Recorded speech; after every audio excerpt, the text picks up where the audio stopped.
এখানেই আমাদের মিটিংটা আছে। ড্রাইভার গাড়ি বের করো। হ্যাঁ ম্যাম। দাঁড়াও, তুমি কে? আসলে ম্যাডাম, আপনাদের যে গাড়ির ড্রাইভার আছে তপন ভৌমিক, আমি তার ছেলে। আসলে বাবার শরীরটা খারাপ তো, তাই উনি আমাকে পাঠিয়েছেন। আচ্ছা, তুমি তোমার বাবার জায়গায় এসছো? তা তোমার ইউনিফর্ম কোথায়? আসলে ম্যাম, বাবা আমাকে সকালবেলায় ইনফর্ম করেছিল, আর আমিও আমার একটা অফিসের মিটিংয়ে যাচ্ছিলাম, তাই আমি এইভাবেই চলে এসেছি ম্যাম। কি বললে তুমি? আজকাল তোমাদের মতো লোকেরাও মিটিং এ যায়? এই তোমাদের মতো লোকেদের না এই একটাই সমস্যা, একটা না একটা এক্সকিউজ রেডিই থাকে। সামনের লোক যাই বলুক না কেন, তোমরা কোনো না কোনো এক্সকিউজ ঠিক দেবে। তোমার বাবাও না ঠিক এরকমটাই করতো, আর দুদিন পর পর ওনার শরীর খারাপ হতো, আর আমার কাছে এসে ছুটি চাইতো, আর সেটার জন্য তো এক্সকিউজ ওনার সবসময় রেডিই থাকতো। ম্যাডাম, আপনার কোথাও ভুল হচ্ছে। আমার বাবা সৎ একজন মানুষ, আর ওনার আজকাল শরীরটাও খুব খারাপ থাকে, বয়স হচ্ছে তো। সে না হয় বুঝলাম যে তোমার বাবার বয়স হয়েছে, তার পরিবর্তে তুমি কাজে এসেছো, কিন্তু তুমি ইউনিফর্ম পরে আসোনি কেন? ম্যাডাম, আজকের দিনটা একটু ছাড় দিয়ে দিন, পরের দিন থেকে আমি ইউনিফর্ম পরে আসবো। এরপর থেকে এটা খেয়াল রাখবে। তাহলে যাওয়া যাক।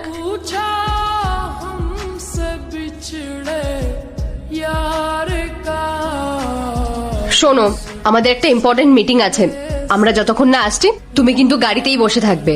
তুমি আবার এদিক ওদিক কোথাও চা খেতে বেরিয়ে যেও না, বুঝতে পেরেছো? আর যদি দেখি তুমি এদিক ওদিক কোথাও গেছো, তাহলে কিন্তু তোমার বাবাকে কাছ থেকেই বের করে দেব। ঠিক আছে ম্যাডাম, আপনি চিন্তা করবেন না, আমি কোথাও যাব না। স্নেহা, তাহলে যাওয়া যাক। হ্যাঁ চল, দেখি এটা দেখতে হবে। হ্যাঁ, আপনি মিটিংটা অ্যারেঞ্জ করুন। ও হ্যালো, তুমি এখানে কি করছো?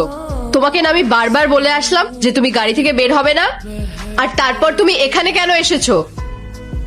Madam, for your kind information, আমি যে চেয়ারটায় বসে আছি না, এটা আমারই, আর এই যে বড় অফিসটা, এটাও আমারই। বাহ, খুব সুন্দর যোগ বললে তো। একজন ড্রাইভারের ছেলে আর এই কোম্পানির মালিক। এই দেখো, প্লিজ আমাদের টাইমটা নষ্ট করো না। আজকে আমাদের খুব ইম্পর্টেন্ট একটা মিটিং আছে, যাও তাড়াতাড়ি বসকে পাঠাও। ম্যাডাম, আমি কখনো কাজ নিয়ে আর কি করি না, আর আমি এই কোম্পানির বস। আর তোমাদের দুজনের আজকে যার সাথে মিটিং ফিক্সড হয়েছিল, সেটা আর কেউ না, আমি অভি চ্যাটার্জি।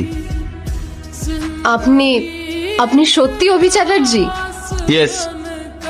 কিন্তু আমি একটা কথা বুঝতে পারছি না, আপনি যদি এত বড় একটা কোম্পানির ওনার হয়ে থাকেন, তাহলে আপনার বাবা ওই ড্রাইভারের জবটা কেন করছে? আসলে ম্যাম, আমার বাবা দিনরাত পরিশ্রম করে আমাকে এতটাই যোগ্য তৈরি করেছে যাতে আমি এরকম বড় একটা কোম্পানি চালাতে পারি। আর আমার বাবা এই কাজটা কেন করেন জানেন? কারণ আমার বাবা এই কাজটা পছন্দ করেন। আজ নেহাত আমার বাবার শরীরটা খারাপ, তাই উনি কাজে আসতে পারেননি। আর ওনার যাতে এটা মনে না হয় যে ওনার বয়স